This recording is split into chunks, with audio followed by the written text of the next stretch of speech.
안녕하세요. 대전 대문초등학교 교사 박상입니다. 오늘은 여러분들과 우리 주변의 생물 친구들에게서 배워요 라는 주제로 함께 이야기를 나눠볼까 합니다. 현재 우리나라에는 대한민국의 이름을 세계에 알리고 있는 수많은 스포츠 스타들이 있는데요.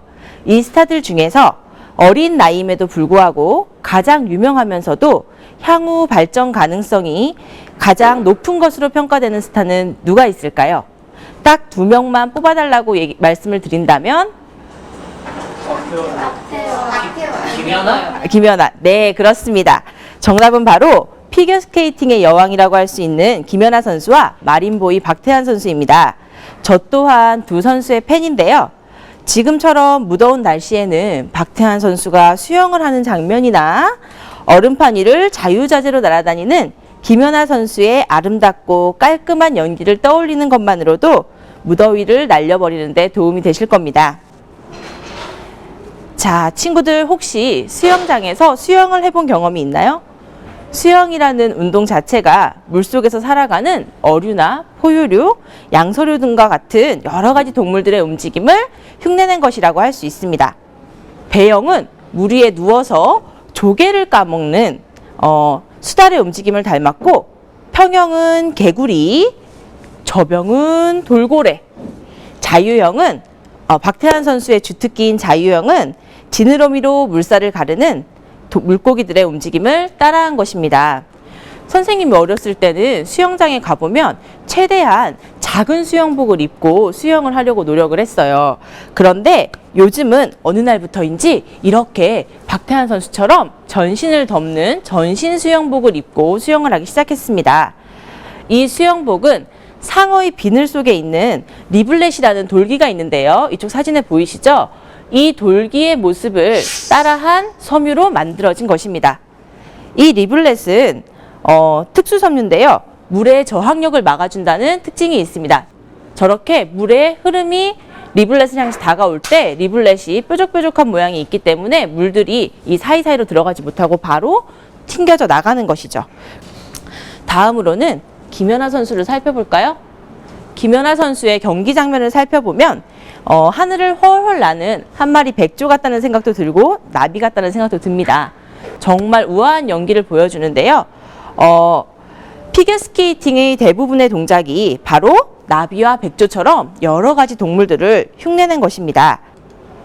자, 이쪽에 2마리의 새가 있는데요. 얘들은 세상에서 가장 작고 빠르다고 소문이 난 벌새입니다. 이 새들은 보시면 몸에 비해서 굉장히 어떤가요? 날개가 짧습니다. 그래서 회전 간성이 작기 때문에 빠르게 움직일 수 있고 그 덕분에 빠르게 날아갈 수 있습니다. 백로 또한 또 날아가기 위해서 어떻게 하고 있나요? 다리를 쭉 펴고 날아가고 있죠. 그래서 온 몸을 쭉 펴서 중심차를 만들어준 다음에 팔을 펄럭거려서 비행을 하기 시작합니다. 이러한 모습들을 피겨스케이팅 선수들은 따라하고 있는 것입니다. 인간은 자연환경과 생물들을 끊임없이 모방하고 그로부터 장점을 배워서 사용합니다. 이는 발명품이나 첨단 과학 기술로 대표되지만 앞서 말씀드렸듯이 운동선수들도 몸짓 하나, 동작 하나, 그들의 패션 하나에도 모두 깃들어 있다고 할 수 있습니다. 요즘 과학계는 자연의 메커니즘을 모방하는 생물 영감과 생물의 구조와 기능, 성분을 모방하는 생물 모방 기술이 새로운 미래를 창조할 핵심 동력으로 평가받고 있는데요. 그렇다면 우리는 어떻게 아이디어를 얻고 이를 활용해야 될까요? 먼저 2가지 실습을 통해서 알아보겠습니다. 간단한 재료만 있으면 가정에서도 어린이 친구들이 부모님과 함께 누구든지 즐겁게 만들어 보실 수 있습니다. 함께 따라해 보실까요? 첫 번째 실습은 내 친구 몽키의 척추를 만들어 보자입니다. 척추뼈들을 꽂아 보겠습니다.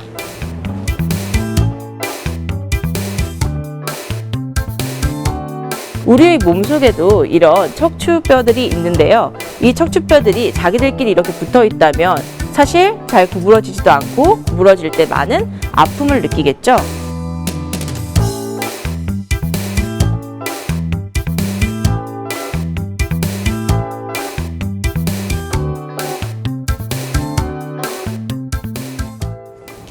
척추의 원리를 알아볼 수 있는 귀여운 몽키가 완성이 됩니다. 얘는 이렇게 꼬리로 걸어놔도 되고요.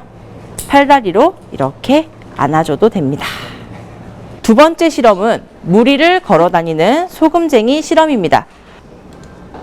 소금쟁이의 경우에는 긴 다리를 가지고 있고 이 긴 다리가 물의 표면과 만나는 부분을 최대화시켜서 표면 장력을 잘 이용하는 그런 곤충으로 유명합니다. 영어로는 워터 스트라이더라고 하는데 무리를 성큼성큼 걷는다는 의미를 가지고 있죠. 그래서 이번에는 철사를 이용해서 이런 소금쟁이의 다리를 만들어 보도록 하겠습니다. 자, 철사를 선생님이 우선 조금만 잘라 보겠습니다. 이렇게 조그맣게 자른 철사는 물 위에 떨어뜨렸을 경우에 물보다 밀도가 높기 때문에 당연히 물속으로 가라앉습니다.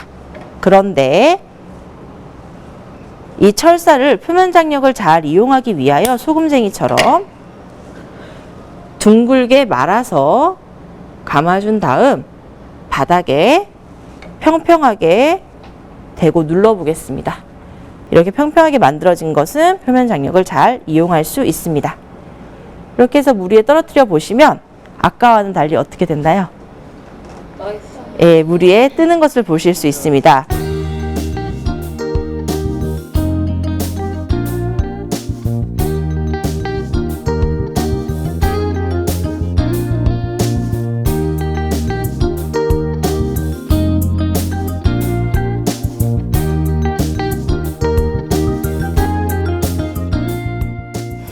그러면 이쯤에서 두 가지 실험을 정리를 해보도록 하겠습니다. 자, 먼저 첫 번째 실험에서는 척추를 이용해서 척추뼈 사이사이가 디스크가 있고 이 디스크들이 어떤 역할을 하는지를 보여주었는데요. 어떤 구조물이 기둥 역할을 해야 하는데 기둥이 단순히 정지하여 서 있는 것뿐만이 아니라 이렇게 구부러지기도 하고 자유롭게 움직일 수 있어야 할 때, 그 다음에 큰 덩어리로 하나를 세우기보다는 여러 개의 작은 조각을 이용해서 저렇게 구부러질 수 있도록 하면 참 좋겠다는 것을 알 수 있었고요. 이런 조직들 사이에는 부드럽고 유동성 있는 물질들을 이용을 하여 충격을 완화하고 흡수하는 그런 윤활제 역할을 해줘야 된다는 것을 알 수 있었습니다. 또 옆에서 지금 보시는 두 가지 사진의 경우에는 물의 표면 장력을 이용하여 원리를 탐구한 것이 반영이 되어 있는데요. 이런 소금쟁이 로봇은 여러 나라에서 지금 개발이 되어서 활용을 하고 있습니다. 수륙 양용 자동차라던가 또는 교통수단을 개발하는데 소금쟁이로부터 배운 표면 장력을 이용하면 효과적일 것 같습니다.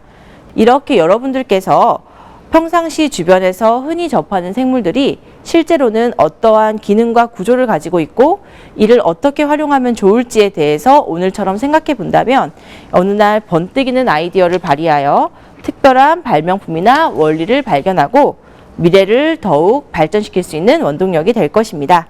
인간은 본능적으로 이렇게 좋은 것이 있으면 따라하고 싶고 또 모방하고 활용하려는 습성이 있습니다.